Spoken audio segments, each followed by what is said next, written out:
तुम्हारे लिए, नकीनो मकान तुम्हारे लिए, चुनीनो चुना तुम्हारे लिए, बने दो जहां तुम्हारे लिए, दहन में ज़बान तुम्हारे लिए, बदन में ग़िज़ा तुम्हारे लिए, हम आए यहाँ तुम्हारे लिए, उठे भी वहाँ, जोर से उठे भी वहाँ, और जोर से उठे भी वहाँ तुम्हारे लिए।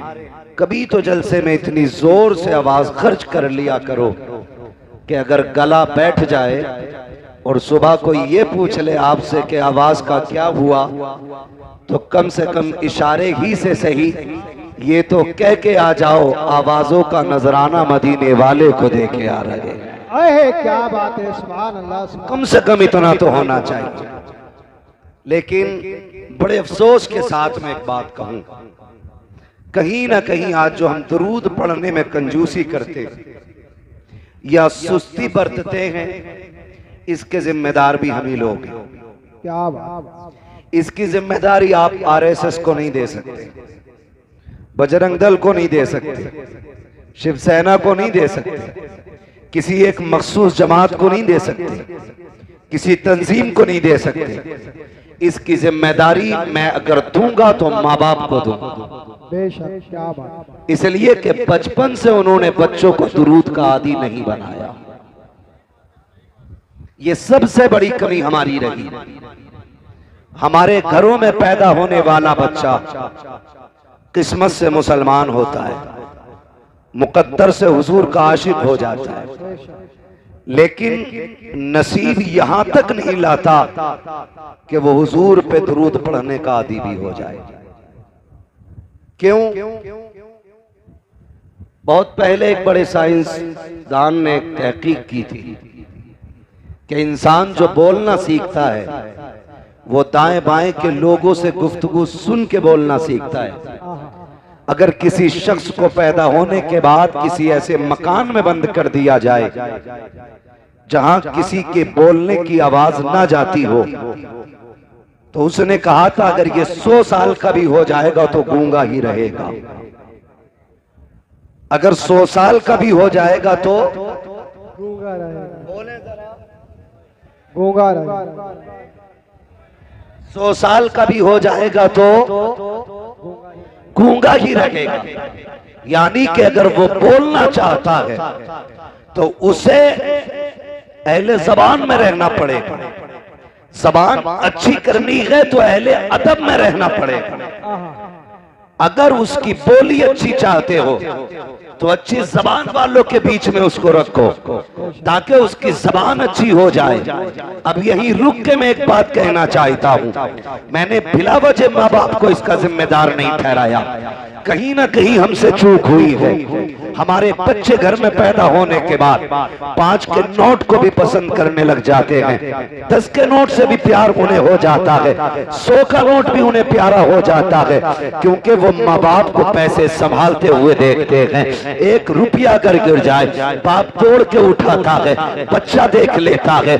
10 का नोट बच्चा फाड़ दे, बाप थप्पड़ लगा देता है। बच्चा महसूस कर लेता है कि 10 के नोट की अहमियत है, 10 के नोट की कीमत है। मुझे बताओ तो सही, आखिर इसे दुरूद की कदर क्यों नहीं आई? इसे मुस्तफा पे सलाम की अहमियत क्यों नहीं आई? जब आका का नाम आया तो इसके सीने में तड़प पैदा क्यों नहीं हुई? क्यों नहीं उछला ये? क्यों नहीं आवाज निकली इसकी? क्योंकि ये जानता है मैंने बाप को पैसे से प्यार करते देखा है, लेकिन तन्हाई में दुरूद पढ़ते नहीं देखा। मैंने बाप को बिल्डिंग की इमारत की बुलंदियों पे नाश करते देखा है, लेकिन कभी दुरूद की कसरत की बात करते नहीं देखा है। जिन बच्चों के सामने अमीरों के तस्करे होते हैं वो अमीर बनने के ख्वाब देखते हैं, जिन बच्चों के सामने वलियों के तस्करे होते हैं वो मुत्तकी बन जाया करते हैं, जिन बच्चों के सामने नबी के तस्करे होते हैं खुदा की कसम वो अल्लाह वाले बन जाया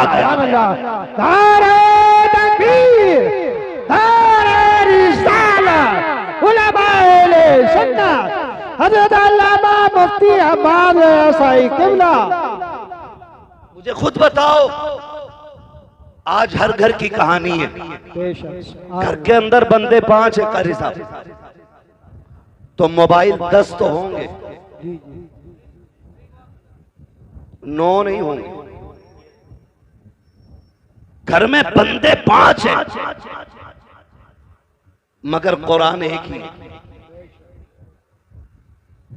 ये कड़वी सच्चाई है। ये ठेके लिए बैठे हम कौम, और हमारी कौम को इतना पक्का यकीन है कि बिना हिसाब के जन्नत में जाएंगे।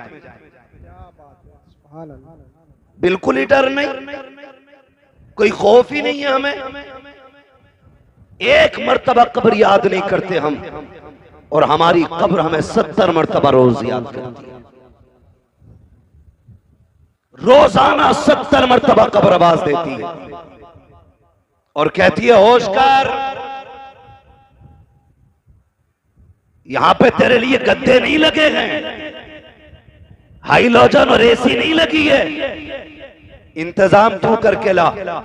मैं अंधेरे का घर हूं, मैं कीड़ों का घर हूं, मैं सांप बिच्छुओं का ठिकाना हूं। तैयारी करके आ। कब्र बता तैयारी कैसे करेगी? का बड़े अच्छे अच्छों के मैंने नशे उतार दिए हैं, बड़े अच्छे अच्छों के मैंने नशे ढीले कर दिए। जो ये समझते थे सामने किसी का कदम नहीं टिकता, मेरे अंदर आए हैं तो मैंने होश ठिकाने लगा दिए हैं। मेरे अंधेरे से बड़े बड़ों के पसीने छूट जाते हैं। तैयारी करके आ। बता क्या तैयारी करके लाए? कब्र कहती है सूरह यासीन की तिलावत का आदी हो जाओ, सूरह रहमान पढ़ने का आदी हो जाओ, कुरान की तिलावत लेके आ, मेरे अंदर तेरा दिल लग जाएगा। रातों को उठ के ताज्जुद पढ़ना शुरू कर दे, मेरे अंदर तेरे लिए आने से पहले उजाला कर दिया जाए। सुभान अल्लाह, सुभान अल्लाह। कितनों के पास ताज्जुद की दौलत है? अंदाजा लगाएं। हाथ नहीं उठवाऊंगा, मैं किसी का राज नहीं खुलवाना चाहता। जब रब बंदों का राज नहीं खोलता तो फिर बंदे को क्या हक पड़ा किसी बंदे के ऐप खोले? बंदों को बंदों की पर्दापोशी करनी चाहिए। लेकिन इतना जरूर कहूंगा, क्या तैयारी है हमारे पास? क्या तैयारी है? वो तो मुकद्दर के धनी हैं हम कि हुजूर की उम्मत में पैदा हो गए। क्या बात है, सुभान अल्लाह। बहुत अच्छा। हाँ, जहां तुम बेटों की विलादत पे 2 रकात पढ़ते हो, पैसे की कसरत पे 2 रकात पढ़ते हो, तेरा काम चल जाए तो 2 रकात पढ़ता है शुक्र की। एक बार ये सोच के भी 2 रकात पढ़ लिया करके रब ने तुझे हुजूर की उम्मत में पैदा कर दिया है। बेशक, आहा क्या बात है, सुभान अल्लाह। हुजूर की उम्मत में पैदा कर दिया गया है। वरना पहली उम्मतों के हालात पढ़ें, और पढ़ नहीं सकते तो मुफ्ती साहब से आके पूछें और कहें पहली उम्मतों के हालात क्या थे। कहेंगे किसी ने नाफरमानी की तो रब ने बंदर बना दिया, किसी ने रब के हदों को तोड़ा तो अल्लाह ने जमीन फाड़ के जमीन में बढ़ा दिया, अगर किसी ने रब की नाफरमानी की तो उन पर पत्थर बरसा दिए गए, कई जमीन के तबके पलट दिए गए। जिन्होंने नाफरमानियां की वो बख्श रखे नहीं गए जमीन पे। आज कौन सा जुर्म ऐसा है जो हमारी कौम के अंदर नहीं है? कौन सा गुनाह ऐसा है जो हम कर नहीं रखे हैं? लेकिन बात क्या है, पत्थर क्यों नहीं गिर रखे हैं, जमीन क्यों नहीं फट रही है, चेहरे बिगाड़ करके बंदर और सुअर क्यों नहीं बनाए जा रहे हैं? तो सुन, ये तेरा कमाल नहीं है, ये तेरे अमाल नहीं है, ये एहसान मदीने वाले का है। रब ने वादा लिया है, मा कान अल्लाहु लियुअज़्ज़िबहुम व अंत फ़ीहिम रसूला। महबूब सेकंड लगते मैं तो मिटा के रख देता, लेकिन तेरी इज्जत की कसम तेरे चेहरे को देख के मैं इनके गुनाहों को बख्श देगा। बेशक, सुभान अल्लाह, सुभान अल्लाह। बहुत अच्छे। आज जो बच्चे हैं हुजूर की वजह से बचे, आज हुजूर की वजह से बचे। क्यों नहीं पढ़ाता बच्चे को दुरूद? क्यों नहीं सिखाते औलाद को हुजूर का प्यार? हमारे बच्चे 3 साल के हो जाएं, फिक्र हो जाती है, स्कूल ढूंढने निकल जाता, इंग्लिश मीडियम चाहिए। मौलाना फीस की फिक्र नहीं है, फीस की फिक्र नहीं है, 1 नंबर क्वालिटी होनी चाहिए स्कूल की। 3 साल में इतनी फिक्र हो गई और तू 63 साल का हो गया, तुझे आज तक दुआए कुनूत याद नहीं हुई? क्या ये हमारी दीनदारी है, ये हमारा इस्लाम है हमारे अंदर। हमारा 5 साल का बच्चा इंग्लिश में पोयम सुना लेता है, लेकिन 5 साल के बच्चे का जो बाप 35 साल का है उसे कुरान की 10 सूरतें नहीं आती। जी, ये कड़वी सच्चाई है। हमारी कौम का सारा फोकस अगर लगाए ना, सारा फोकस लगाए तो चमक दमक पे लगाए। ये सारी रखी रह जाएगी यार। तुमने छप्पर वालों के भी जनाजे देखे होंगे, बिल्डिंगों वालों के भी जनाजे देखे होंगे। बचना कोई नहीं है, मौत सबको आनी है। और याद रखना, जब मौत का फरिश्ता आता है ना, तो फिर छोड़ के नहीं जाता है, फिर छोड़ के नहीं जाता है। हैरत होती है। ये तमाम तर उलमा तशरीफ फरमाए। मैं पूरी जिम्मेदारी के साथ कहता हूं, हमारी कौम को 10 सूरतें याद नहीं। और बच्चों को पूरा इंट्रोडक्शन इंग्लिश में बच्चा करा रहा है। अपना नाम, अब्बा का नाम, गली का पता, घर का पता। तेरे बच्चे को इंग्लिश में घर का पता याद है, लेकिन तुझे उर्दू में भी जन्नत का पता याद नहीं। क्या बात है, सुभान अल्लाह। जन्नत का पता याद नहीं। हमारी कौम जो बेहोश हुई है ना कहीं हम ही उसके जिम्मेदार हैं। कोई उठ के 500 का नोट मुझे दे, मैं कहूंगा देखो ये जन्नती जा रहा है। 1000 रुपए दे दे तो टिकट दे दूंगा यही है। इससे मतलब नहीं ये ब्याज का लेके आया कि सूद का के हराम, इससे कोई मतलब नहीं होता। मैं एक बात कहता हूं, बुरा ना मानिएगा। हम सिलसिले वाले लोग हैं, मुफ्ती साहब के बिला सिलसिले वाले लोग हैं, लेकिन बात ही समझ में नहीं आती। पता ही नहीं चलता, पीर मुरीद बैठे हो दोनों, तो पता ही नहीं चलता इनमें मुरीद कौन है, इनमें पीर कौन है।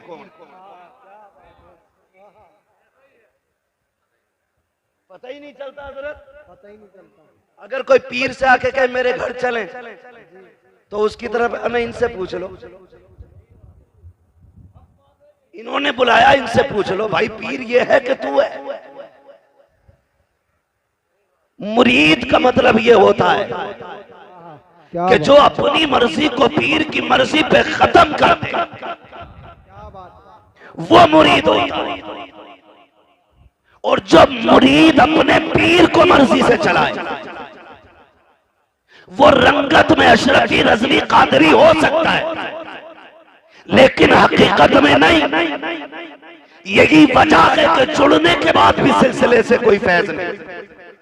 क्या बात। मिसाल लंबी नहीं, करीब की बात करूं, करीब की बात करूं। हाथ कंगन को आरसी क्या, पढ़े लिखे को फारसी क्या। रामपुर आपके करीब है, हाफिज शाह जमालुल्लाह भी यहीं के हैं, हाफिज शाह दरगाही भी यहीं के हैं। लेकिन अगर पीरा मुरीदी का आप सिलसिला देखें, हाफिज शाह जमालुल्लाह, हाफिज शाह दरगाही दोनों साथ जंगल जाते और शिकार के लिए जाते। हाफिज शाह दरगाही का दिल थोड़ा नर्म था। जब हाफिज शाह जमालुल्लाह शिकार पर निशाना लगाते तो चुपके से जाके आप परिंदे को उड़ा दिया करते, उड़ा दिया करते। हजरत ने गौर किया कि जब निशाना लगाता हूं तभी क्यों उड़ता है। समझ गए इसमें दरगाही की चाल होगी। मोहब्बत से दरगैया कहते थे, दरगैया कह के आवाज देते थे। आगे बढ़े, परिंदा उड़ गया, आप फरमाते दरगैया का जी सरकार यही खड़ा रहे। ये कह के आप आगे गुजर गए, पलट के खानकाह में आ गए। 12 साल तक पलट के नहीं गए, 12 साल तक पलट के नहीं गए। 12 साल के बाद फिर उसी जगह पे पहुंचे और शिकार के लिए गए। अचानक कहते हैं यार मुझे यहाँ से दरगैया की खुशबू आ रही है, दरगैया की खुशबू आ रही है। जब इतना कहा दरगैया की खुशबू, लोगों ने निगाह डाली, कोई नजर नहीं आ रहा है। एक मिट्टी का टीला तो है लेकिन कोई शख्स नहीं है। आपसे कहा था हुजूर यहाँ दरगाही की बात कर रहे हैं, 12 साल हो गए हैं, आज तक दरगाही का पता नहीं चला है। आप किसकी बात कर रहे हैं? कहो ना हो मेरा दरगाही यही कहीं पर है। इतना कहने के बाद आपने आवाज दी दरगैया कहाँ है, जरा सामने तो आ। वो जो मिट्टी का ढेर लगा था उसमें खलचल पैदा हुई, मिट्टी फटी, घास फटी। हाफिज शाह दरगाह ही निकले। आने के बाद कहते हैं हुजूर हाजिर हो। कहा यहाँ क्या कर रहे हो? कहा याद कीजिएगा 12 साल पहले आपने यहाँ मुझसे कहा था दरगाह की खड़ा हो जाओ। 12 साल से इसी जगह पे खड़ा हूँ। कहा ये मिट्टी का सरकार जहाँ कदम था वहीं पे रुका रखा। हवा चली, मिट्टी चिपकती गई, ढेर बनता गया, घास मुझ पे जमाई।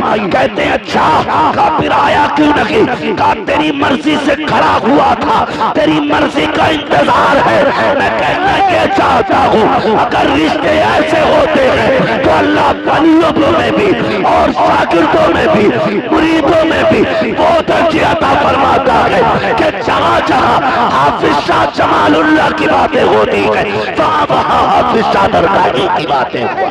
नारे तकबीर, नारे रिसालत, मसलके आला हज़रत फैज़ाने हाफिज शाह जमालुल्लाह अली जामिया। मैं तो एक बात कहता हूँ आपसे और सीधी सी बात, अली जान रहमतुल्लाह ताला अलैह, इनके नाम पे तुम कितनी भगोने बनाए। क्या बात है, सुभान अल्लाह। नतीजा उस वक्त तक कुछ नहीं निकलेगा जब तक एक एक चावल हलाल का नहीं होगा। क्या बात, सीधी सी बात, एक एक चावल हलाल का होना चाहिए। हराम से दुनिया लौटा दो, अल्लाह को तेरे खर्चे की कोई परवाह नहीं। अगर रब ने तुझे मजदूर बनाया, मेहनत करके शाम को आ, 100 रुपए कमा के ला, तू 95 नहीं 99 बच्चों पे खर्च कर, एक खुदा की राह में खर्च कर दे। खुदा की कसम, अगर मुस्तती हजरात 50,000 खर्च करें और एक गरीब इंसान 1 रुपया खर्च करे, अल्लाह तेरे 1 रुपये को 50,000 से ज्यादा इज्जत अता फरमाए। सुभान अल्लाह, सुभान अल्लाह। 1 रुपये को 50,000 से ज्यादा इज्जत मिलेगी। लेकिन गलती तो हमें नहीं की ना। पीर साहब भी ये सोचते हैं कि अगर कह दिया तो मुरीद नाराज हो जाए, कह दिया तो मुरीद नाराज हो जाए। मुरीद ऐसे ही सालाना फसलाना फितराना है, ऐसे ही पीर है, आके सो जा तो बेगैरत उठता ही नहीं। 8-8 दिन मुरीद ने कमरे में बंद कर रखा जी, 8-8 दिन, 8-8 दिन कह रहा पीर साहब सब तुम्हारी दुआओं से चल लिया, जबकि पीर साहब खुद मुरीद के चंदे पे चल लिया।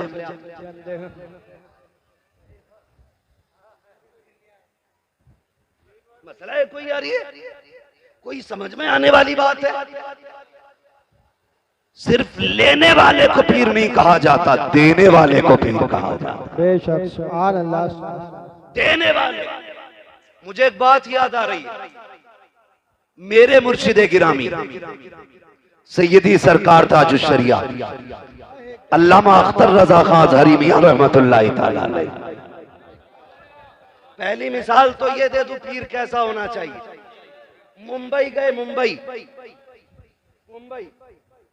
कयाम एक मुरीद के घर था, आप लेटे हुए थे, गेट के पास में हुजरा था, कमरा हजरत का आरामगाह। 2 बजे गेट बज गया, हजरत तभी लेटे थे, आवाज आहट आई, उठ गए। मुरीद से फरमाया देखो कौन है। वो बाहर निकला, कोई बेचारा जरूरतमंद था। उसने कहा मुझे सरकार से मिलना है। मैंने जो बात कही वो याद रखिए, कुछ मुरीद पीर को अपने बाप की बपोती समझते। जब कहा मुझे हजरत से मिलना, उसने कहा जाओ जाओ सुबह आना, जाओ जाओ। समझ रहे हैं आप लोग क्या कहा? सुबह आना। सारे बोले कब आना है? अभी भी कुछ लोग कंजूसी कर रहे हैं, कब आना है? सुबह आना, सुबह आना। ये कह के उसने उसको धक्का दिया आवाज कमरे तक जा रही थी। मन्नतों समाजत करता रहा कि सुबह मजदूरी के लिए जाना है, मंडी में जाके खड़ा भी होना है, बच्चों के लिए 4 पैसे कमा के लाने। मैं सुबह कहां लाइन में लगूंगा? मैं अब तक इंतजार करता रहा, भीड़ कम होगी तब हजरत से मुलाकात करूंगा, मेहरबानी करो हजरत तक मेरी बात पहुंचा दो। उसने कहा नहीं हजरत अभी अभी लेटे हैं।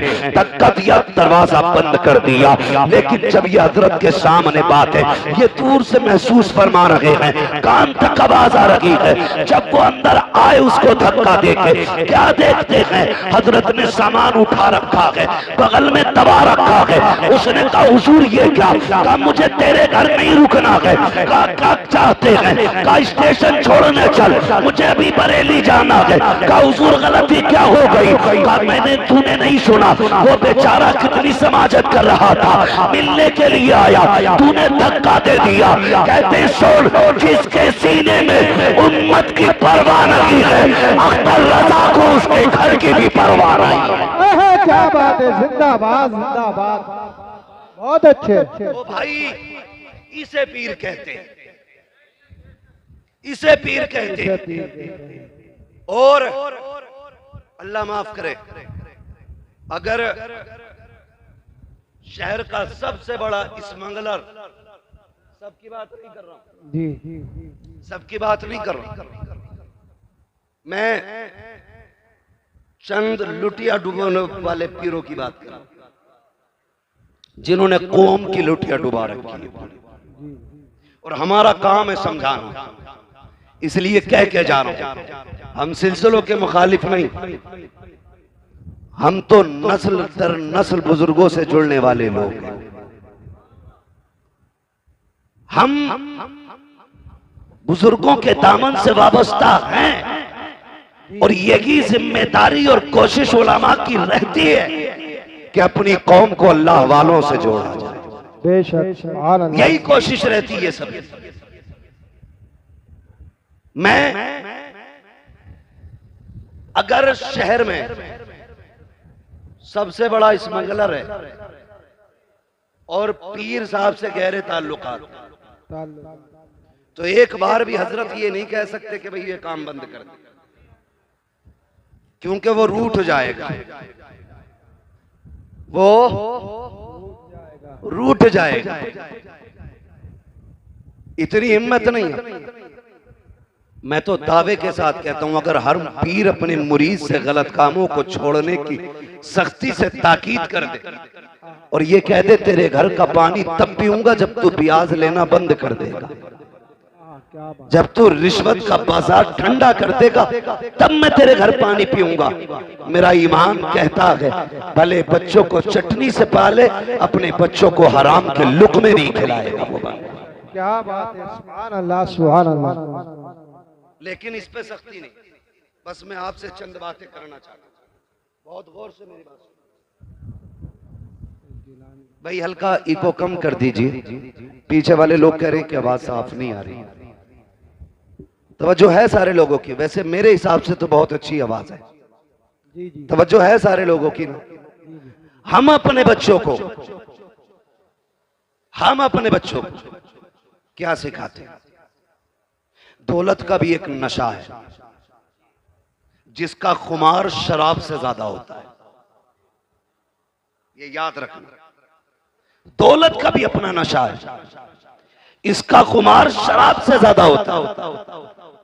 अगर इसकी लत किसी को लग जाए ना तो फिर बेड़े गर्क कर देती है, नस्लें फिर बचा नहीं करती, फिर बेड़े गर्क हो जाया करते। हम जानते हमारे घर में बच्चा पैदा हो, हमें 3 साल से इंग्लिश मीडियम की फिक्र, और पूरा घर उसकी नौकरी में लग जाता है। वक्त पे जूते, वक्त पे ड्रेस, वक्त पे किताबें, वक्त पे टिफिन, सारी चीजें तैयार होती हैं, सारी चीजें। उसके बावजूद भी अगर बच्चे की तरफ से कोई कमी हो जाती है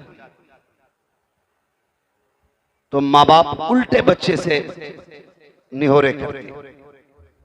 उसी को राजी करने की कोशिश करें।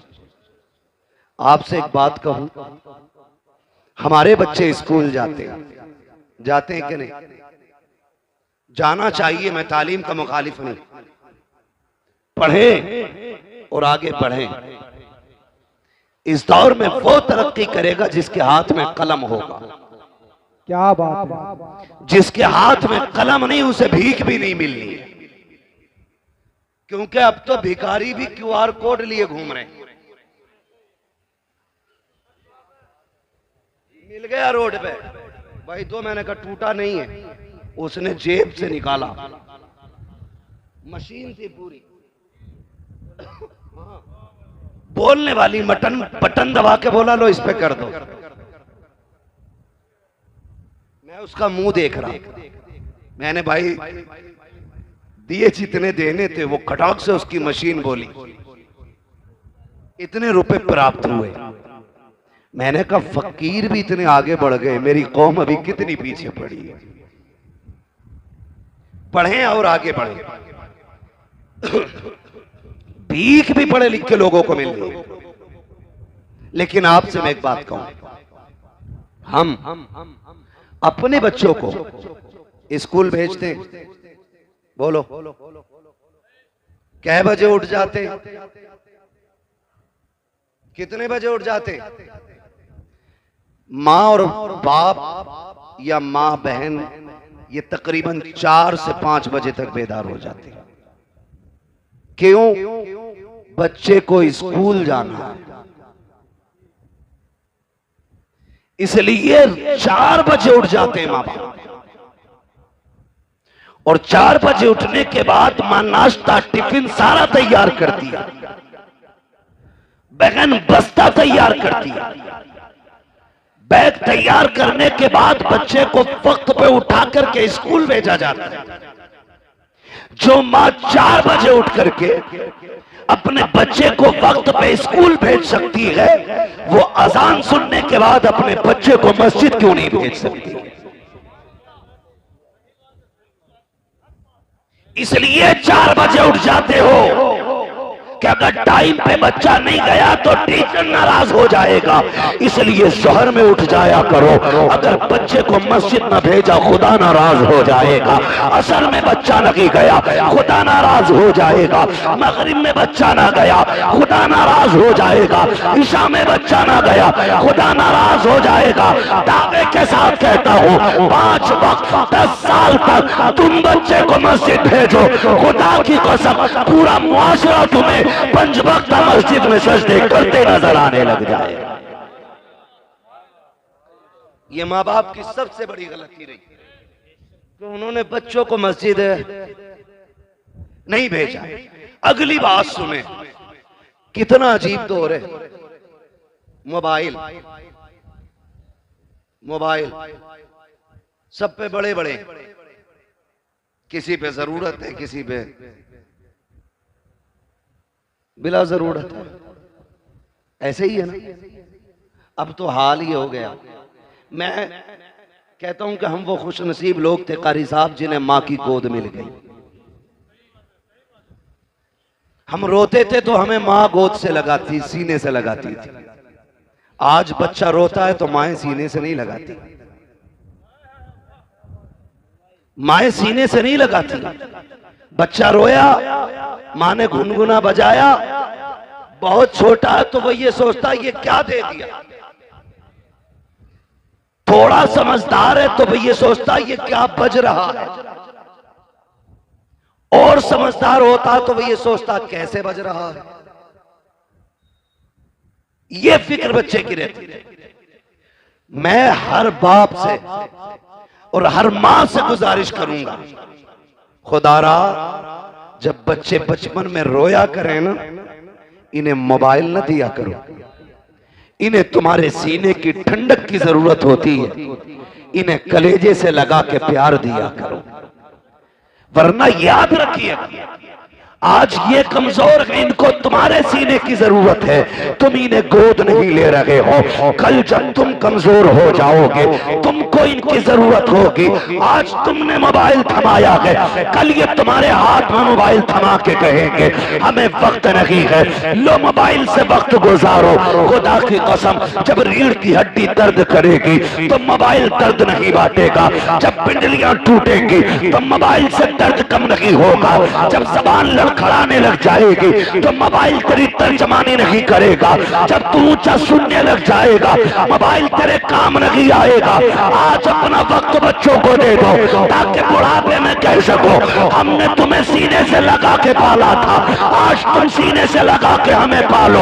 अगर मोबाइल दोगे सीने से नहीं लगाओगे तो बच्चों का हक मान रहे हो। और दूसरा नुकसान ये होता है, जिन बच्चों को गाने सुना के पाला जाता है वो डांसर तो हो सकते हैं, शराबी भी हो सकते हैं, जुआरी भी हो सकते हैं, अय्याश भी हो सकते हैं, बदमाश भी हो सकते हैं, मुस्तफा के गुलाम नहीं हो सकते हैं, गुलाम नहीं हो सकते हैं।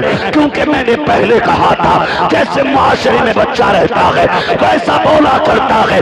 मैं कहूंगा जब बच्चे रोया करें मोबाइल ना दो, उन्हें सीने से लगाओ और उन्हें लोरिया दो कि मोहम्मद से वफा तूने तो हम तेरे हैं, ये जगह चीज है क्या लोहो कलम तेरे। नारे तकबीर, नारे रिसालत, उलमाए अहले सुन्नत, मुफ्ती हम्माद रज़ा साहिब किबला और से अली जान मियां कॉन्फ्रेंस। नारे तकबीर, नारे रिसालत। बहुत लंबी बात हो जाएगी बेटे, मेरे जहन में जो है मुझे वही बस करने दे, अल्लाह जज़ाए खैर दे। फरमाइश ना करें मेरे भाई, मुझे चंद बातें जो जरूरी करनी है वो कर जाने दीजिए। अल्लाह आपको सलामत रखे, आपकी मोहब्बतों को सलामत रखे। तवज्जो है, चलूं आगे। नाराज हो गए आप लोग? जितने लोग नाराज हैं वो हाथ ना उठाएं और सारे कह दें या रसूल अल्लाह। अब भी लोग कश्मकश में समझ नहीं पाए जुमला।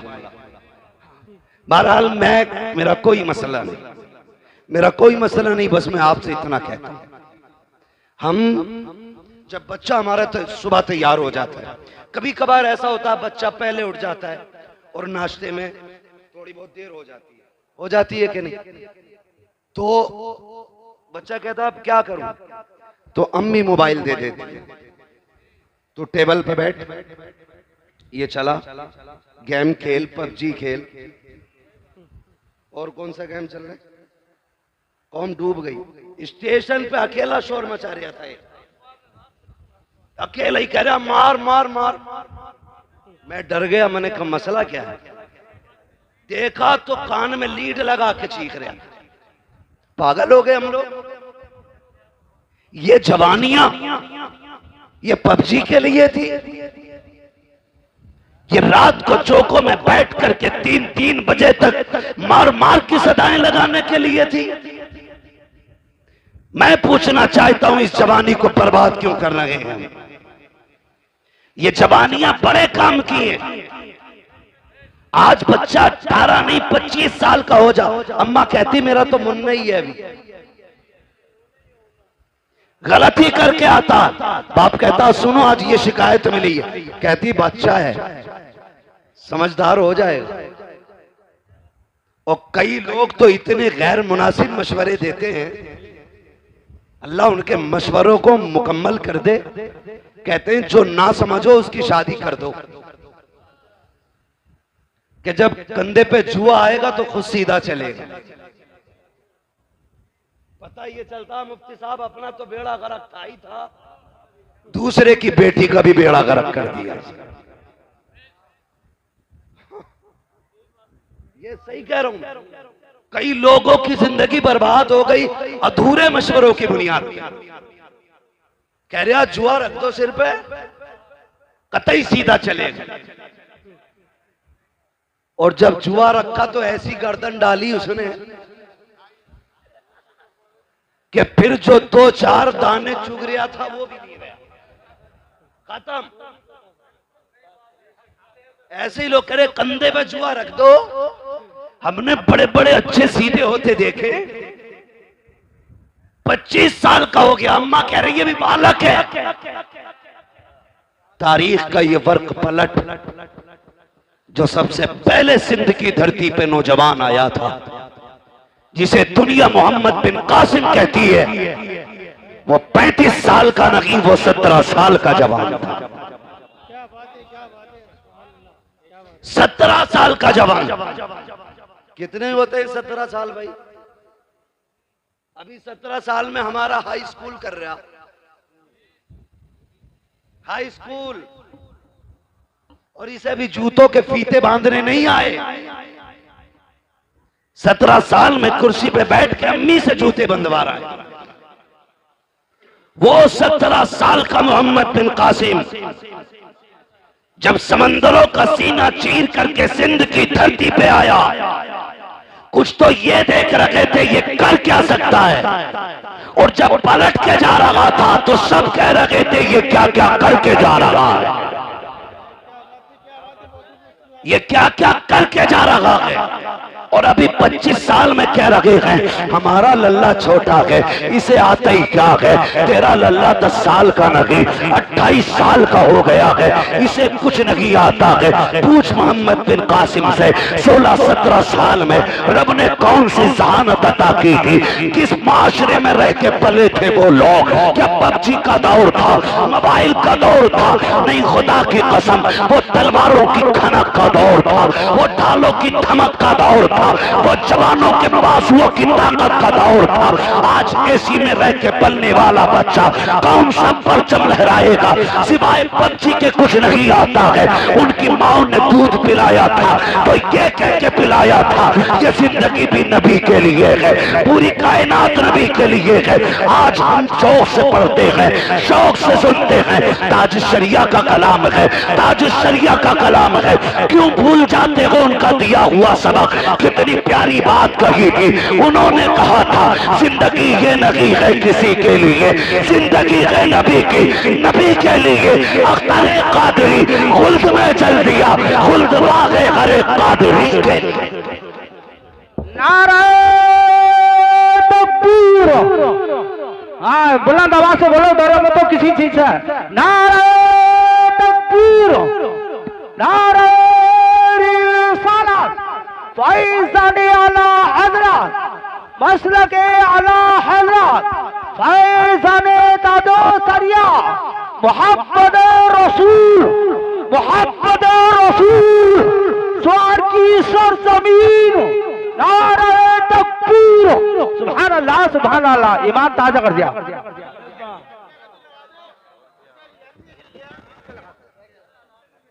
चले आगे, जरा कह दें या रसूल अल्लाह। हमने क्या पढ़ाया बच्चों को, हमने क्या पढ़ाया? ताजुश शरिया ने भी बेदार किया, आला हजरत ने भी बेदार किया। आला हजरत से चिढ़ने की जरूरत नहीं, उन्हें पढ़ने की जरूरत है, उन्हें कारी साहब पढ़ने की जरूरत है। बिला वजह में दूर दूर से चिढ़ते। आला हजरत ने कहा था सूना जंगल, रात अंधेरी, छाई बदली काली है, सोने वालों जागते रहियो, चोरों की रखवाली है। कितनी बड़ी बात कह गए, सोने वालों जागते रहियो, सोने वालों जागते रहियो, चोरों की रखवाली है। मैं आपसे कहना चाहता हूं, क्या तैयारी हमने की है? सारे नौजवान बैठे, सारे नौजवान बैठे, इतना कमजोर कोई नहीं है जो रोजाना सलातुत तस्बीह ना पढ़ सके। पढ़ सकता है नहीं हर नौजवान? अगर सीख ले तरीका, हर नौजवान एक मर्तबा रात में सलातुत तस्बीह पढ़ सकता है। इतने मजबूत लोग हैं, इतने मजबूत लोग हैं, लेकिन नहीं, ये मजबूती ताकत की नहीं होनी चाहिए, और जिस्म की ताकत से भी उतना काम नहीं बनता जितना रब की रहमत से काम बना करता है। रब की रहमत से जितनों ने गर्दने मैदाने जंग में कटाई, हर परवरिश के पीछे एक जियाली माँ का हाथ है। पढ़ लो सारी तारीख। अलीजान बाबा की महफिल में बैठे हो, ये भी किसी पारसा माँ का लाल होगा जिसकी रियासतें और इबादतें इतनी बुलंद हुई कि अल्लाह ने इसको विलायत का दर्जा अता किया। क्या बात है, क्या बात है, बहुत खूब। अगर माएं दीनदार होती हैं तो औलाद नेक हो जाती, क्या बात है। लेकिन अगर माएं दीन के नाम पे बुज़दिल हों तो फिर औलादों में शेरे खुदा पैदा नहीं होते। ये याद रखिए, औलादों में फिर बहादुर पैदा नहीं होते। इसलिए माओं का बहादुर होना जरूरी है, और बहादुरी से मतलब है माओं का दीनदार होना जरूरी है। जो किचन में मोबाइल बजा के आटा गूंद रही है,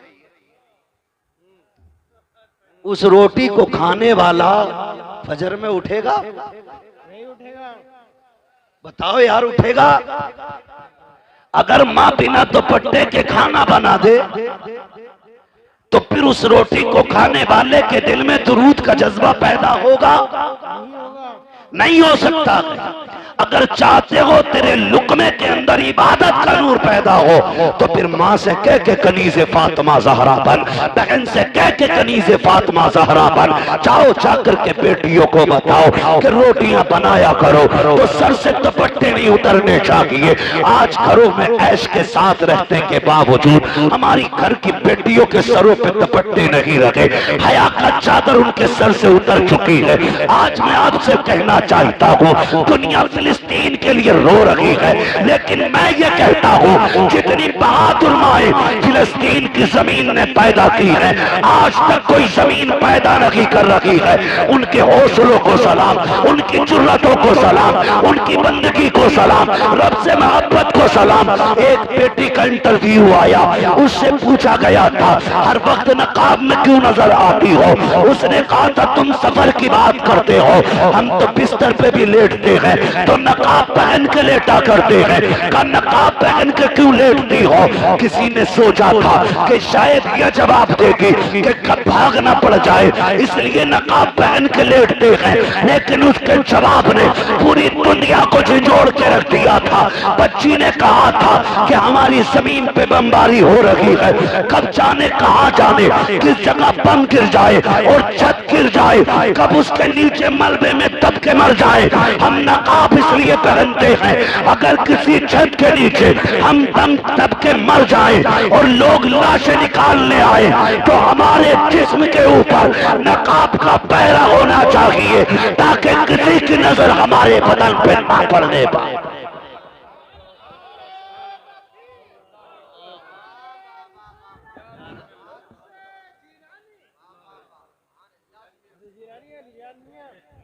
तवज्जो है ना आप लोगों की? खुदा की कसम, ये गैरत वाली माएं हैं तो फिर लाल भी कैसे गैरत वाले पैदा हो रहे हैं।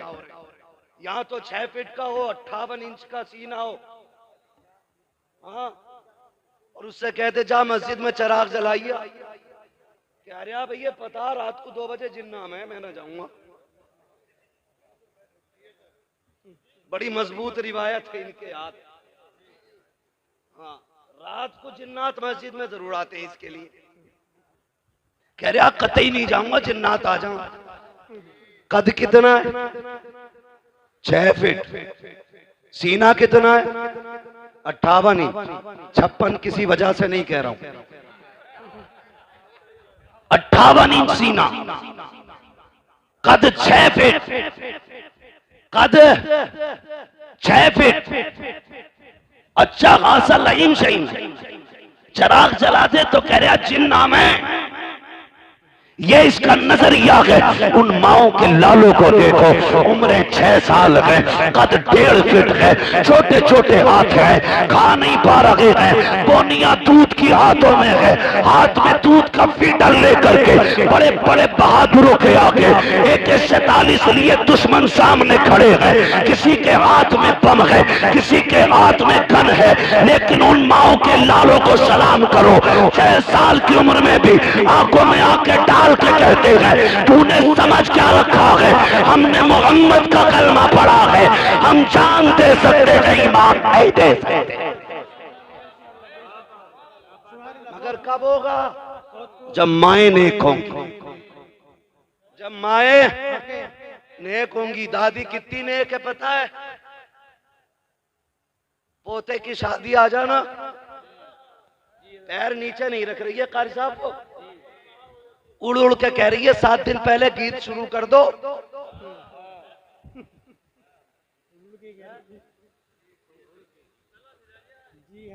कह रही है गीत शुरू कर दो, कब करोगे? 7 दिन रह गए, मेरी अम्मा शादी में 7 दिन है और तेरी मौत का एक लम्हा भी बाकी नहीं है। ये तो पता है कि बारात 7 दिन बाद जाएगी, लेकिन अगली सांस की गारंटी नौजवानों है गारंटी? सारे बोले है गारंटी? नहीं गारंटी ना। हुए नाम वर बे निशा कैसे कैसे, जमी खा गई आसमां कैसे कैसे। कह रही है 7 दिन रह गए, गीत शुरू कर दो। लड़का अगर हाफिज जी ढाल लिया तो कह रही है कि मैयत बनवागा क्या घर की? और ढोलक में मीरे महफिल बन के बैठती है। हाँ, बारी लगा रही है, अब तू गा। और जब परमल बट रहे तो कह रहे हैं पहले दादी को दो। सेव कहते परवल खीले ना, खीले ना, पहले दादी को दो। क्योंकि इसका सबसे बड़ा कारनामा, गलत नहीं कह रहा हूं मैं, सबसे बड़ा कारनामा है कभी कभी रातों में गांवों से गुजरना होता है। चंद नौजवान लड़कियों के साथ एक बूढ़ी साथ होती है। 3 बजे 2 बजे दौड़ती चली जा रही है, लड़कियों से आगे अम्मा जा रही है। पूछो क्या मामला है, ये किधर से आ रहे हैं? कहा आज गांव में गीत चल रहे थे, अम्मा बगी से आ रही है। छोटी नाली हो या बड़ी नाली, ऐसे कूदती जा रही है जैसे हिरन जा रहा है दौड़ता हुआ। ये जो दौड़ के जा रही है, अगर इस अम्मा से कहो कि चल उठ के मुसल्ले पे नमाज पढ़ ले, गैरत कहती घुटने काम नहीं कर रहे हैं। कुरान पढ़ ले, कहती है टिपता नहीं है मुझे। रात के अंधेरे में बिना चराग के तुझे नालियां टिप जाती है। दौड़ करके आधा किलोमीटर तू कीले लेने चली जाती है। वो गैरत कर, तूने मदीने वाले का कलमा पढ़ा है। कहावत ये है कि मुंह में दांत नहीं, पेट में आग नहीं, मरने का वक्त आ गया है। एक पैर छिलके पर है, दूसरा कब्र में है, कब जाने मौत का पैगाम आ जाए। ए मेरी माँ मुसल्ला बिछा ले, रब को मना ले, पूरी जिंदगी गुनाह किए गए, आज रो के रब को दिखा दे। खुदा की कसम कब्रिस्तान में जा, दफन हो जा, रब को राजी करके जा। अगर बत्ती की जरूरत नहीं है, तेरी कब्र से मुझको अंबर की खुशबू आनी शुरू हो जाए। टाइम कम है, मेरा वक्त हो चला है, मैं बहुत कम वक्त में पूरी बात कर लूं अपनी। तवज्जो है सारे लोगों की? ये है दीनदारी हमारी, ये है दीनदारी। और अल्लाह सलामत रखे इन उलमा को। ये हर शादी पे लड़ते हैं किसी ना किसी से, कभी मेहर को लेके लड़ जाते हैं, कभी निकाह पढ़ाने के पैसे को लेके लड़ जाते हैं। इनकी गलती यह है कि ये 5000 मांग लेते हैं और ये शराफत से 5000 मांगते हैं। हमारी कौम उसे देती है 50,000 जो नंगा हो के ढोलक बजाने आता है। बुरा मत मानिएगा, ये कड़वी सच्चाई है। डीजे वाले को 20 दे दें, अगर पैसे वाला तो कह रहा तो नाचने वाली भी लाना, महफिल में रंग आना चाहिए। रंग इतनी लठियां चलेंगी मरने के बाद कि सारे रंग तेरे कब्र में नजर आएंगे। मैं देखो जी, मुझे चापलूसी नहीं आती है, मैं तुम्हें झूठी सच्ची बातें कह के और राजी करके नहीं जा रहा हूं। मैं आईना को दिखाऊंगा दाग चेहरे के, जिसे खराब लगे सामने से हट जाए। हाँ सीधी सी बात है। ओ भाई तो करते क्या? डेढ़ दबा दब ढोल बज रहा, डेढ़ दबा दब रुक थोड़ी रहा डीजे। पहले देखो हो क्या गया, पानी बिल्कुल मर गया, गैरत का बचे ही नहीं। आंखों के हया का पानी खत्म हो गया। पहले जब बेटियां रुखसत होती थी ना, ये सफेद बालों वाले लोग ना मेरी बात की तस्दीक करेंगे अगर याद रहा होगा इन्हें तो, वरना इस जमाने ने क्या क्या भुला दिया है। जब बेटियां रुखसत होती थी 8 दिन पहले बाप रोना शुरू कर देता था। 3 दिन से मां खाना नहीं खाती थी, भाइयों की आंखें सुर्ख रहती थी रोते रोते। बाप कभी खेत में बैठ के रो रहा है, कभी बैठक बंद करके रो रहा है, कभी रात के सन्नाटे में मुंह पे कपड़ा डाल के रो रहा है। कोई कहता था क्यों रो रहा है? कहता था जिसे 22 साल सीने से लगा के पाला, आज वो बेटी जाने वाली है। जो मुझे आते जाते टोका करती थी, आज मेरी लखते जिगर जाने वाली है। यार मैं इसलिए रो रहा हूं, कल मेरी बेटी चली जाएगी, 1000 मेहमान होंगे, आंगन खाली नजर आएगा, उसके बगैर घर उजड़ा उजड़ा नजर आएगा। ये सोचकर बाप 8 दिन से रोया करता था। जरा याद करो आज की बेगैरती को, और याद करो उन लोगों की कुर्बानियों को। जब बेटी की रुखसती के 5 दिन या 8 दिन रहते थे, बाप रोज तहज्जुद पढ़ने मस्जिद जाता था और मुसल्ला बिछा के इतना रोता था कि उसकी सिसकियां मस्जिद के बाहर तक सुनाई देती थी। लोग पूछते थे यार क्या मांगता है? खाने का भी इंतजाम हो गया, सारा जगह आ गया है, अब क्यों रो रहा है? वो कहता था जो मेरे बस का है मैंने कर दिया है, अब जो रब की मर्जी पे है वो मांगने गया था। कहा क्या मांगने गया? कहा मैं रो के कह रहा था मालिक इसने 22 साल 25 साल 18 साल मेरे घर गुजारे, अल्लाह मैंने चटनी से भी खिलाई तो इज्जत से खिलाई थी, रूह की रोटी भी खिलाई तो बेटी को इज्जत से बैठा के खिलाया था, अब गैरों के हवेली जा रही है। रब से ये कहने गया था ए मेरे मालिक पहले मेरी बेटी को सोने के लुक़मे ना मिले, चटनी के लुक़मे दे देना, मगर मेरी बेटी को इज्जत के लुक़मे अता फरमा देना। मैं रो के बेटी के लिए इज्जत के लुक़मे मांगता रहा। आज मैं पूछना चाहता हूँ कल बेटी रुखसत होने वाली होती है और बेगैरत भाई डीजे बजाता है, जश्न मनाता है, क्यों गैरत मर चुकी है, बगैर रुखसत हो रही है, या मुसीबत को सर से डाल रहे हो इसलिए जश्न मना रहे हो। यही वजह है कि बहनों के घर भी बर्बाद रहते हैं और उनके मैके भी बर्बाद रहते हैं। अगर ये चाहते हो कि बहन बेटियों के मैकों में आबादी रखे तो गाने ना बजा, डीजे ना बजा, मुसल्ले बिछा, रो के दिखा, रब को आवाज दे। खुदा की कसम जिसने दुनिया बनाई है वो तेरी बेटी के मुकद्दर को फिर से बना भी सकता है। सवार शर्म आनी चाहिए हमारी। फलस्तीन में बम गिरते रहे, मेरी कौम डीजे पे नाचती रही, बच्चों के हाथ पैर कटते रहे, मेरी कौम डीजों पे नाचती रही। कौन सा मुंह दिखाएंगे हम हुजूर को? मुझे भी तो बताओ ना। अगर किसी फिलिस्तीनी ने आका की कलाई पकड़ के ये कह दिया ना हुजूर हम तो पानी पानी को तरस रखे थे और ये शराब के नशे में डूबे हुए थे, खुदा की कसम कोई बचाने वाला नसीब नहीं होगा, कोई नहीं होगा बचाने वाला नसीब। वो फिलिस्तीन का भूखा बच्चा जिसको 1 रोटी मिली और न जाने कितने दिन के बाद मिली थी, वो रोटी को देख के इतना खुश हो रहा था छोटा सा बच्चा कि लोग 10 लाख की फ्री मिलने वाली गड्डी को देख के इतना खुश नहीं होंगे। किस कमाल की उसकी भूख थी कि वो 1 रोटी के लिए इतना उछल उछल के मुस्कुरा रहा था, हंस रहा था, कभी चूमता था कभी सीने से लगाता था।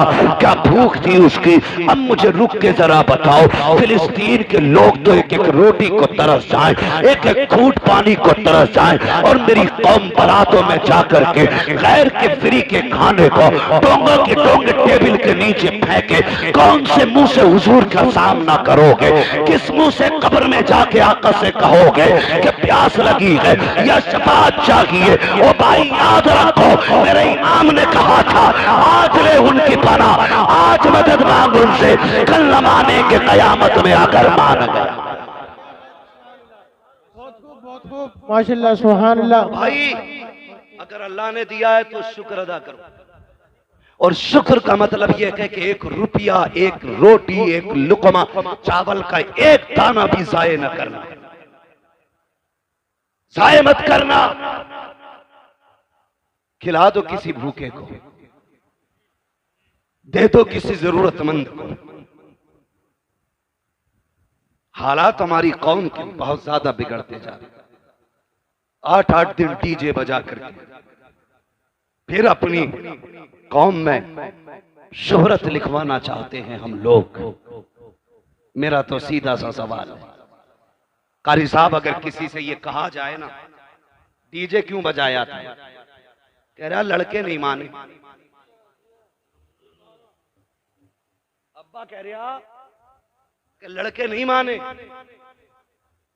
क्यों? कब?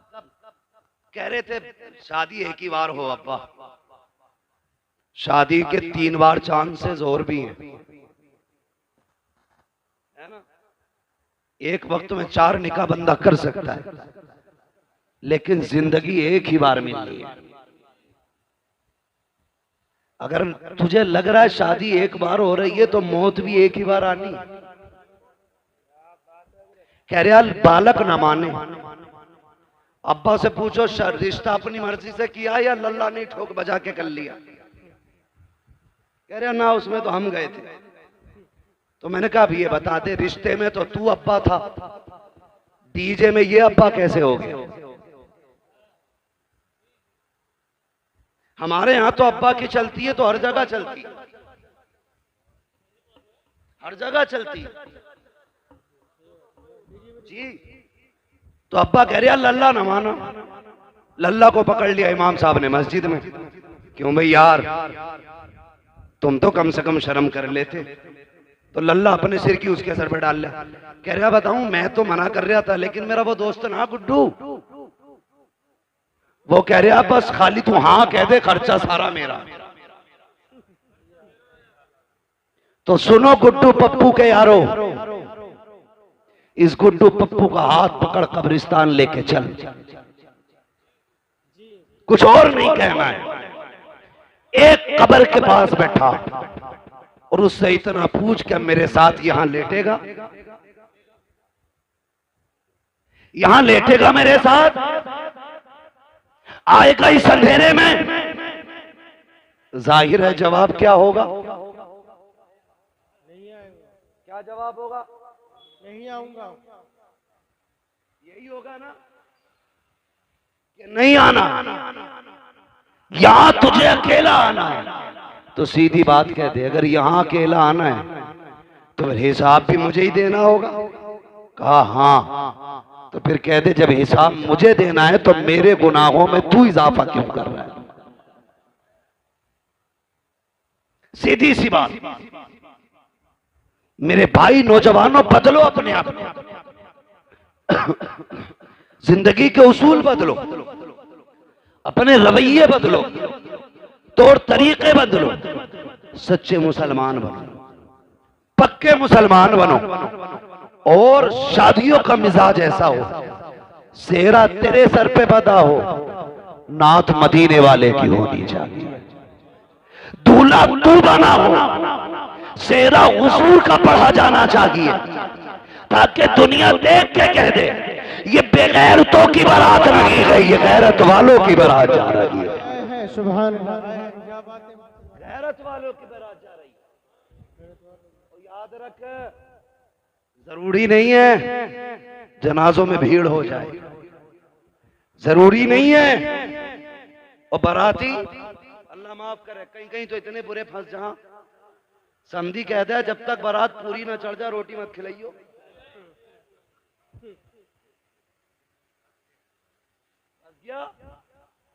40 किलोमीटर चल के गया था बाइक से, अब वहां दूल्हा के साथ फैलना है तो पैर ऐसे उठ रहे हैं कि इधर एक उधर, गिरते पड़ते दूल्हा के साथ टहलना। घूम लिया और जब निकाह का टाइम आया तो 5 लोग बचे। कितने? 5 लोग बोल सकते हैं कि नहीं? कितने? 5 बाकी कौन? 5 बहनोई, अब्बा, ये भी दोनों मजबूर हैं, वरना ये भी निकल लेते। और 2 दोस्त, एक जनाब खुद। और कौम की हालत देखो, कहने को हम बहुत पक्के मुसलमान हैं, और जब दूल्हा को कलमा पढ़ाओ ना तो करवट वाला कह रहा है ला इलाहा इल्लल्लाह, बड़ा कह रहा ला इलाहा, तो इसे ला इलाहा कहने में मुसीबत आ रही है। इल्लल्लाह पे जाके इसकी सांसें टूटती हैं। करवट वाला कह रहा इल्लल्लाह, आरे मार रहा हो, किसी को भी कहता है इल्लल्लाह, वो भी रूठ जाता। और कई तो बैठे इसलिए रहते कि यार इसे जरा इमाम साहब के साथ कलमे कहलवा देंगे वरना फंस जाएगा। हमारी कौम को कलमे तक याद नहीं, और तीजे में मस्जिद में पहुंच जाए तो चनों के ढेर दबा दब गिरा रहा, जरा सी देर में चने खत्म। ओ भाई मुसलमान मुसलमान किरदार अच्छे करो, अखलाक अच्छे करो, अखलाक हुजूर के दिए हुए पैगामात याद रखो। तारीख में बहुत बड़ा नाम सलाहुद्दीन अय्यूबी का है। कौन सलाहुद्दीन अय्यूबी? ये वो है कि जब बैतुल मुकद्दस मुल्क शाम में काफिरों का कब्जा हुआ और मुसलमानों का कत्लेआम किया गया, 70,000 एक दिन में मुसलमान काटे गए। सड़कों पे खून का आलम यह था कि घोड़ों के पैर फिसल रहे थे चलते हुए। इतना खून फिलिस्तीन में बहा था मुसलमानों का। उसी दिन से इस जवान ने अकेले खड़े होकर कहत किया था, आज जो 70,000 काटे गए हैं, जब तक इनका बदला न ले लिया जाएगा उस वक्त तक चैन से नहीं बैठना। और तारीख गवाह के अकेला उठा, रब ने मदद की। फिर इसने फलस्तीन के दरवाजे पे जाकर बैतुल मुकद्दस के दरवाजे को खटखटाया। पादरी खड़े हो गए आगे आके। आज सलाहुद्दीन अय्यूबी फातेह बन के खड़ा है। पादरियों की गर्दनें झुकी हैं, हिसाब लगा रहे थे, हमने इनके 6 माह के न छोड़े, बेटों के बच्चे कत्ल किए, औरतें बच्चों पे तलवारें चलाई गई, जवान नौमर मारे गए। ये तो आज एक को ढूंढ ढूंढ के कत्ल करेंगे। सारे लोगों की गर्दनें झुकी हुई थी, सब सलाहुद्दीन अय्यूबी का चेहरा देख रहे थे। आपने कहा था, सलाहुद्दीन अय्यूबी कहते हैं, कहो पादरी आज क्या लग रहा है तुमको? तुमने मेरे मुस्तफा की 70,000 उम्मत को बेदर्दी के साथ काटा था, आज क्या होना चाहिए? सबकी गर्दनें झुक गई। आज हमारी बर्बादी का दिन है, आज बदले का दिन है, आज हमें मौत नजर आ रही है। सलाहुद्दीन अय्यूबी की आंख में आंसू आ जाते हैं, आंखें बरस जाती हैं। कहते हैं जालिमो तुम क्या जानो, इस्लाम क्या है और मुसलमान क्या है। आज तुम्हें बदला नहीं लिया जाएगा। आज मैं वो करूंगा जो फतह मक्का के दिन मेरे नबी ने दुश्मनों के साथ किया था। कहा क्या करोगे? उन्होंने बेटी के कातिल को माफ किया था, मैं बैतुल मुकद्दस के कातिलों को माफ कर रहा हूं। तारीख गवाह है, खुदा की कसम।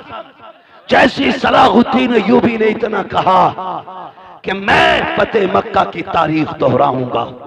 मेरे नबी ने कहा था अंतुम मुत्तलका, आज सब आजाद हो जाओ। मैं भी कहता हूं आज तुम सब आजाद हो। जैसे इतनी बात कही ना, तुम सब आजाद हो, तो चीखें निकल गई लोगों की। पादरियां कदमों में आ गए, घुटनों के बल तो पड़े थे, खड़े होकर के कहते हैं सिर्फ रहने की इजाजत की बात नहीं है, सिर्फ कब्जे की बात नहीं है। सलाहुद्दीन हाथ बढ़ाइए, कलमा पढ़ाइए। कहा क्यों? कहा समझ गए हैं अगर एक सलाहुद्दीन अय्यूबी का किरदार ऐसा है तो मदीने वाले मुस्तफा का किरदार कैसा रहा हो। सुभान अल्लाह, क्या बात है भाई, क्या बात है। उसमें भी फरमाने मुस्तफा पे अमल सलाहुद्दीन अय्यूबी का देखे। तन्हा उठे, चंद लोगों के साथ उठे, फिर फौज बन गई। मैं अकेला ही चला था जानिबे मंजिल, मगर लोग साथ आते गए और कारवां बनता गया। ये कंडीशन हुई। उसमें भी एक कबीला एक मोहल्ला ऐसा था जो इस्लाम नहीं लाया। सलाहुद्दीन अय्यूबी से जंग हुई, जंग के बाद फातेह बन के बैठा है सलाहुद्दीन अय्यूबी। क्या बन के? आज तो मिंबर या जीत जाए ना, कह रहा देखूं ऐसे गली वाले को। यही बात है, यही बात है भाई कोई बैठा हो तो बुरा ना मान लो, ये पूरे हिंदुस्तान की कंडीशन। कह रहा बस जीतन दो। मेरी पतंग थी, इसने इमली का स्टिकर लगाया, देख लूंगा इसे। जबकि 5 साल के लिए बना, तो इतना गुरूर है, इतना घमंड है। सलाहुद्दीन अय्यूबी जिसने बैतुल मुकद्दस फतह किया, जिसने बैतुल मुकद्दस पे ला इलाहा इल्लल्लाह का परचम लहराया, वो एक कबीले पे हमला करता है। यानी कि हमला अपनी तरफ से नहीं, उस कबीले की फौज आई, आमने सामने टकराव हुआ।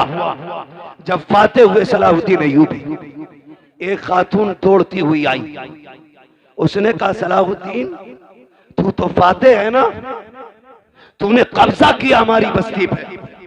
कहा क्या बात है? कहा मेरे 4 बच्चे इस जंग की भागम भाग में ना, मेरे बच्चे गायब हो गए। अपनी फौज से कह के ढूंढ के लाए।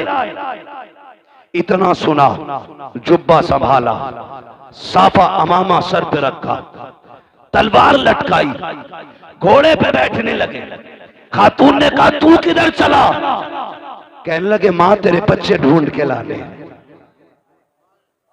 औरत मुसलमान नहीं थी, कलमा पढ़ने वाली नहीं थी। कहा मां तेरे बच्चे ढूंढ के लाने। ये कह के घोड़े को निकाला, चले गए। सुबह से शाम हो गई, बस्तियां छान डाली, गलियां छान डाली, चलते चलते थक जाते हैं, जंगलों को छान डाला, एक दरख्त के नीचे पहुंचे। शाम के वक्त में 4 बच्चों को सहमे हुए पाया, डरे बच्चों को लिया, अपनी सवारी पर बैठाया, अपने खेमे में आए। माँ बैठी हुई थी, कहा माँ बता यही तेरे बच्चे है के नहीं? उसने कहा सलाहुद्दीन ये तो बता दे तू खुद क्यों गया था? कहा मेरे नबी का फरमान मुझे याद है कि अगर जंग भी हो तो उसूल याद रहने चाहिए। बीमारों पे हमला नहीं करना है, कमजोरों को नहीं मारना है, निहत्तों पे तलवार नहीं उठानी है, बच्चों और औरतों को नहीं मारना है। कहा माँ जब तू मेरी रियाया में आ गई, अब तेरी जिम्मेदारी मेरे सर आ गई थी। इतना सुना, औरत कदमों में कहने लगी सलाहुद्दीन अब अपना बना ले, कलमा पढ़ा दे। जिसका फरमान इतना मीठा है, उसका अपना किरदार कितना प्यारा रहा हो। सुभान अल्लाह, सुभान अल्लाह। वो अंधेरा की भला था कि कदम राह पे थे, रोशनी लाई है मंजिल से बहुत दूर हमें। नौजवानों आज भी हम अल्लाह के वली हो सकते हैं, लेकिन शर्त यह कि किसी ने इमाम गजाली से कहा था दुआएं कब मकबूल होती हैं, तो आपने 2 बातें कही थी। इन दोनों बातों को याद रखना और पल्ले बांध लेना। बता दूं, इमाम गजाली से किसी ने कहा दुआ कब और कैसे मकबूल होती? फरमाने लगे 2 काम कर लो दुआएं कबूल होने लग जाएंगी। कहा क्या? कहने लगे जब भी बोलना सच बोलना, और जब भी खाना हलाल खाना। क्या बात है? झूठ छोड़ दो, हराम खाना छोड़ दो, फिर हाथ उठने में देर होगी, अल्लाह कबूलियत में देर नहीं फरमाएगा। करेंगे इंशाअल्लाह ऐसा, हलाल रोजी खाएंगे इंशाअल्लाह। ऐसा बंदा जो सूद ब्याज या हराम का बिजनेस करके रोटी खिला रहा है, उसके दरवाजे का पानी भी मत पीना, पानी भी मत पीना। कारी साहब, दमिश्क की जामा मस्जिद के दरवाजे पे एक छोटा सा बच्चा जूतियां नमाजियों की साइड करता था, आधे जूते इधर कर देता था, आधे जूते इधर कर देता था। एक दिन जब लोगों ने उसको रोका और पूछा ये क्या करता है, ये क्या करता है? आधी जूती इधर कर देता, आधी इधर कर देता है। उसने कहा मैं बांट देता हूं। छोटा बच्चा था 8-9 साल का। कहा क्या बांट देता है? उसने कहा मैं नेक लोगों के जूते अलग कर देता हूं, गुनाहगारों के जूते अलग कर देता हूं। उम्र कितनी? 8-9 साल उम्र का बच्चा। समझ कितनी? जूते देख के बता देता है कि ये जन्नती का जूता है या जहन्नमी का जूता है।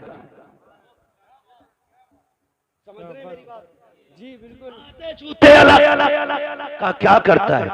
का मैं जूते बांट देता हूं। किधर? का जो ये दाहिनी तरफ होते हैं ये जन्नतियों के जूते होते हैं, और जो बाईं तरफ होते ये गुनाहगारों के जूते होते। लोग कहने लगे इसमें इतनी समझ कहां से आ गई? एक शख्स खड़ा था, कहा आज की रात इसे मेरा मेहमान बना दो, आज की रात इसे मेरा। अभी आप देखेंगे पीरे तरीकत रहबरे राहे शरीयत शहजादे आला हजरत, हाँ हुजूर हसन मियां साहिब क़िबला दामज़िल्लहुल आली, सज्जादा नशीन खानकाह रज़विया बरेली शरीफ, आप देखेंगे आला हजरत के बेटे का चेहरा। मैं भी कभी कभी देखता हूं तो सोचता हूं, मैं सोचता हूं अगर नस्लों में इतना हुस्न है तो आला हजरत पे कितना हुस्न रहा होगा। आप देखेंगे उनके बेटे का चेहरा, शराफत, परहेजगारी, दीनदारी, हक्कानियत सारी देखने को मिलेंगी भी आप। और जब वो आ जाए ना उस वक्त मुझे कहना ना पड़े, पहले बतौर मशवरा कह दे रहा हूं आपसे, जो किसी से मुरीद ना हो ना, आला हजरत के बेटे के हाथ में हाथ दे देना। आला हजरत के बेटे के हाथ में हाथ दे देना, क्योंकि आला हजरत ने कहा था तुझसे दर, दर से सग, सग से मुझको निस्बत, मेरी गर्दन में भी है दूर का डोरा तेरा, मेरी गर्दन में भी है दूर का। और जब ये डोरा होना है तो फिर इस निशानी के जो सग हैं नहीं मारे जाते। हश्र तक मेरे गले में रहे पट्टा तेरा, हश्र तक मेरे गले में रहे पट्टा तेरा। बच्चों को भी डाल देना उनके कदमों में, जवान भी पड़ जाना उनके कदमों में, इसलिए कि जब किसी से बैत हो जाता है ना तो फिर सिलसिले की बरकतें मिलना शुरू हो जाती है। तो देखेंगे आप एक अच्छी नस्ल का अच्छा शहजादा आने वाला है। वो इसलिए अच्छे नहीं महज के वो खान साहब है, वो इसलिए महज अच्छे नहीं क्योंकि वो काबुली पठान है, वो इसलिए सबसे अच्छे हैं क्योंकि वो शहजादा इमाम अहमद रजा खान है, इसलिए अच्छे हैं। उनको देखेंगे आप, बैठे रहिएगा इंशाअल्लाह आने वाले। बस मैं बात समेटने लगा हूं, मेरे बाद महफिल की कार्रवाई जारी रहेगी। कहा कि ये बच्चा आधे जूते इधर कर देता, आधे इधर, इसमें ये फिरासत कहां से आई? तो एक ने कहा कि आज इसे मेरा मेहमान बना दो। ले गया वो, अगले दिन बच्चे को लाके वहीं छोड़ दिया। अब जब बच्चा जूते उठा रहा है तो अब जूते समझ में नहीं आ रहे बच्चे के।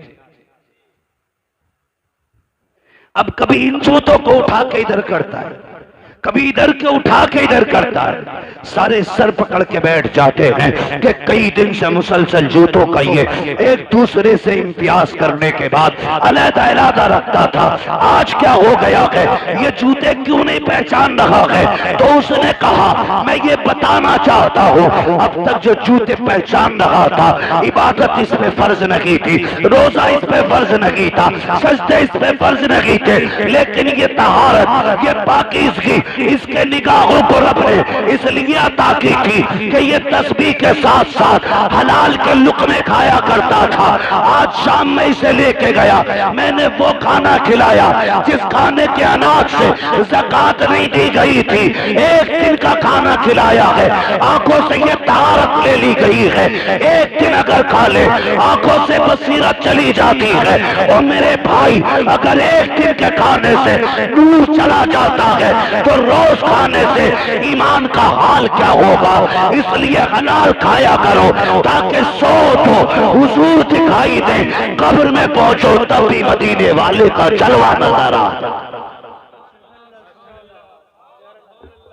ऐसी जिंदगी गुजारो। या अय्युहल्लज़ीना आमनु उदखुलू फिस्सिल्मि काफ़ा, ईमान वालों पूरे पूरे इस्लाम में दाखिल हो जाओ। ऐसे इस्लाम में दाखिल हो जाओ तुम्हारी वज़ा कता जाहिर बातिन सारा इस्लाम वाला होना चाहिए। लोग देख के पहचान ले मुसलमान जा रहा है, देख के पहचान ले, फिर मरो, फिर मरने का भी मजा है। हम डरते इसलिए कि मौत से कि हमारी आखिरत की तैयारी कोई नहीं है। आखिरत की तैयारी हमारी कोई नहीं है, इसलिए डरते। वरना जिन सहाबा की तैयारियां थी या जिन वलियों की तैयारियां थी, खुदा की कसम बढ़ बढ़ के गर्दनें कटाया करते थे, बढ़ बढ़ के गर्दनें कटाया करते थे। उन्हें मालूम था मौत आने की देर है, जन्नत के दरवाजे खुले नजर आ रहे हैं। आज तैयारी कोई नहीं, पक्का पता कुटाई होनी है, सब जानता किसकी मैंड काटी है, सब पता किसके पैसे मारे।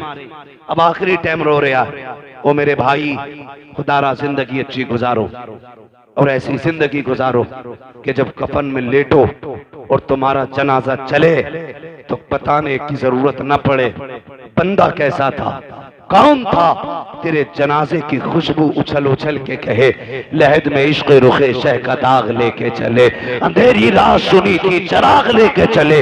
तेरे गुलामों का नक्शे कदम है रागे खुदा, वो क्या भटक सके जो ये सुराग लेके चले।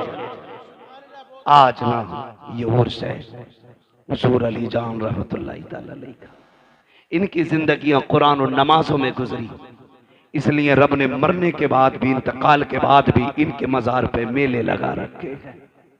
हम दुनिया में अकेले हो जाते हैं, ये विसाल के बाद भी भीड़ में रहा करते हैं।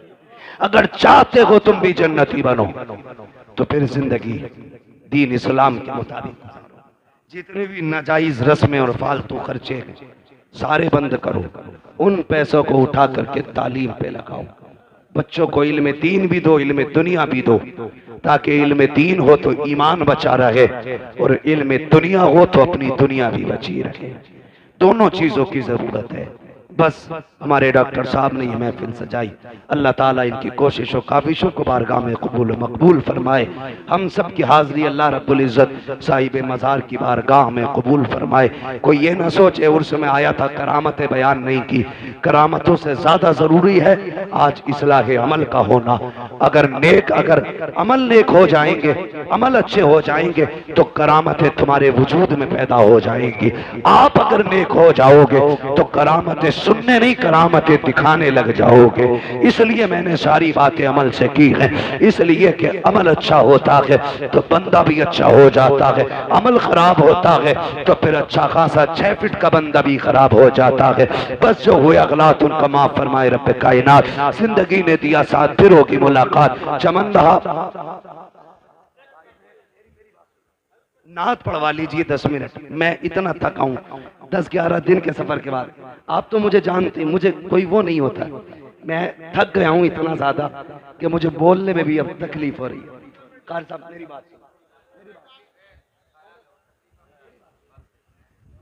मेरी बात सुन लें, इस बीच में ना नात सुन लो थोड़ी। नात पढ़ने वाले लोग रुकने, बस मेरे भाई मेरी एक बात है ना एक मेरी प्लीज मेरी बात सुन। अच्छा बैठ जाइए, बैठ जाइए। अल्लाह आपका सलामत रखे। फरमाइशें काफी बढ़ जाया करें।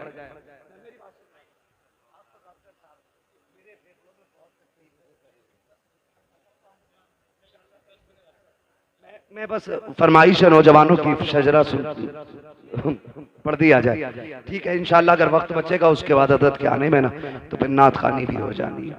किसी का मौका लग जाएगा, बहुत सारे उलमा बैठे, ठीक है, इंशाल्लाह किसी ना किसी से फिर हुजूर के 2-4 नात के शेर सुन लेंगे। अभी तंग ना करें जरा, सारे कह दें या रसूल अल्लाह। देखिए अभी आप इतनी इसरार से शजरे को कह रहे थे और सुनने के लिए ऐसा लग रहा है कि आप सो रहे हैं। अगर वाकई सुनना चाहते हैं तो सारे जरा बोलें सुभान अल्लाह। ये आगे वाले लोग जो है ना, जिम्मेदारी थोड़ी समझा करें। हाँ, डिस्प्ले अच्छी होती है तो माल अच्छा लगता है, और डिस्प्ले खराब हो ना तो फिर कंपनियां ही भाग जाती हैं। तो जो सामने बैठे ज्यादा जिम्मेदारी आपकी, और अल्लाह का शुक्र है सारे ही जवान बैठे। और अगर माँ ने इस नीयत से दूध पिलाया है ना कि बेटे जिंदगी हुजूर के लिए है, तो फिर कोई बंदा खामोश नहीं रहेगा। जब मैं हाथ का इशारा करूं तो आपको क्या बोलना है? बहुत कम दूध पिया है भाई, जोर से बोले जरा सुभान अल्लाह, सुभान अल्लाह, और जोर से। देखो मैंने आपसे बीच में नहीं कहलवाया, क्यों? हालांकि अच्छी बात है, कहते रहो, नेकी मिलती है। मैंने इसलिए भी नहीं कहलवाया कि मुझे गैरत आती है सुभान अल्लाह कहने के लिए भी प्रेशर डाला जाए। अल्लाह की तस्बीह हर बंदे को बयान करनी चाहिए, पत्थर कंकर कीड़े मकोड़े सारे बयान करते, हम क्यों नहीं करते? करनी चाहिए कि नहीं? तस्बीह बयान करते रहना चाहिए। जरा बोल दे सुभान अल्लाह। अब एक बात सुन ले, जब मेरा हाथ उठेगा ना, मैं पहले बता दूं इसलिए कहलवा रहा हूं अब आपसे, क्योंकि जब मैं थक जाऊंगा, लंबी सांस लेनी होगी, तब मैं आपको हाथ का इशारा करूंगा, आप सुभान अल्लाह कहोगे, उसी सुभान अल्लाह की भीड़ में मुझे सांस लेने का मौका मिल जाएगा। सच्ची बात है, आप सुभान अल्लाह कहोगे, नेकियां मिलेंगी, अल्लाह राजी होगा तो फिर मुझे भी मिल जाएंगी। अब जरा बोल दे सुभान अल्लाह, सुभान अल्लाह। क्या बात है भाई, आपकी फरमाइश पूरी नहीं हुई, माजरत चाहता हूं, मैं सबकी अलग अलग फरमाइश तो पूरी नहीं कर सकता, ठीक है, लेकिन नाराज ना हो, दिल शिकस्ता ना करें। अल्लाह चाहेगा कभी फिर मुलाकात होगी, वक्त मिल जाए तो फिर कर लिया जाएगा। जरा सारे बोल दे सुभान अल्लाह। सुभान अल्लाह। आदम के बेटे शीश, बीच वाले लोग ना, ये मेरी जमात के भी लग रहे हैं कुछ लोग, ठीक है जी, और जो कैमरा लगा के बैठे हैं, आप भी हुजूर के आशिक हैं, आप भी सुभान अल्लाह कह सकते हैं जी, है ना? आप भी सुभान अल्लाह कह सकते हैं, सबको नेकियां मिलती है। बोले जरा सारे सुभान अल्लाह। आदम के बेटे शीश, शीश के बेटे यानस, यानस के बेटे कैनान, कैनान के बेटे महलाइल, महलाइल के बेटे ब्यारत, ब्यारत के बेटे इदरीस, इदरीस के बेटे मुतवश्शिक, मुतवश्शिक के बेटे लबकने के नाम, लबकने के नाम के बेटे नूह, नूह के बेटे शाम, शाम के बेटे जुल्हाल, जुल्हाल के बेटे शाले, शाले के बेटे आबिर, आबिर के बेटे दाता, दादा के बेटे रावा, रावा के बेटे सारू, सारू के बेटे नाखुन, नाखुन के बेटे तारिक, तारिक के बेटे इब्राहिम खलीलुल्लाह, इब्राहिम खलीलुल्लाह के बेटे इस्माइल ज़बीहुल्लाह, इस्माइल ज़बीहुल्लाह के बेटे केदार, केदार के बेटे वाम, वाम के बेटे अमल, अमल के बेटे साबित, साबित के बेटे सलमान, सलमान के बेटे रईसा, रईसा के बेटे इलियासा, इलियासा के बेटे ओदोद के बेटे हवा, हवा के बेटे अदनान, अदनान के बेटे मोहित, मोहित के बेटे नदार, नदार के बेटे मुदर, मुदर के बेटे इलियास, इलियास के बेटे मुदरिका, मुदरिका के बेटे खतीमा, खतीमा के बेटे किनाना, किनाना के बेटे नजर, नजर के बेटे मालिक, मालिक के बेटे फार, फार के बेटे खालिद, खालिद के बेटे लुई, लुई के बेटे काब, काब के बेटे मुर्रा, मुर्रा के बेटे किलाब, किलाब के बेटे कोसई, कोसई के बेटे अब्दे मनाफ, अब्दे मनाफ के बेटे हाशिम है, हाशिम के बेटे अब्दुल मुत्तलिब है, अब्दुल मुत्तलिब के बेटे अब्दुल्लाह है, अब्दुल्लाह के बेटे मुहम्मदुर रसूलुल्लाह।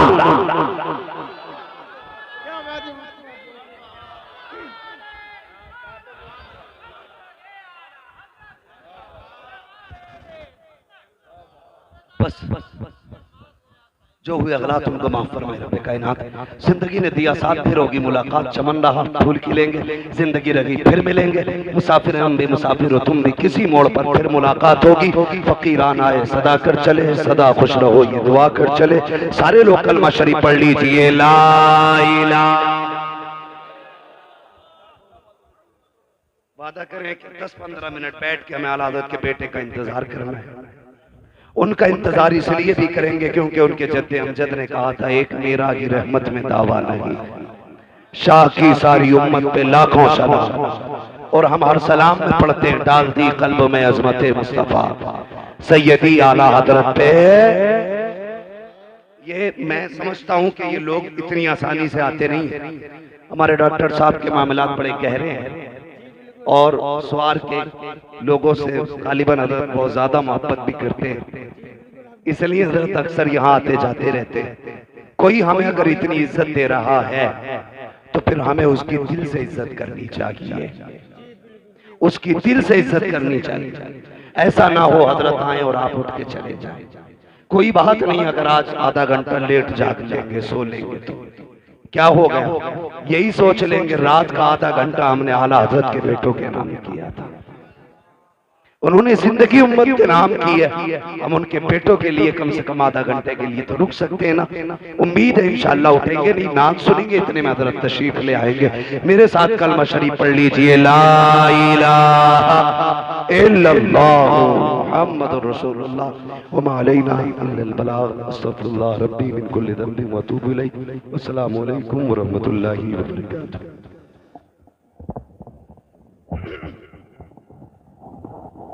मुझे यकीन है सारा समाज बदलेगा। मुझे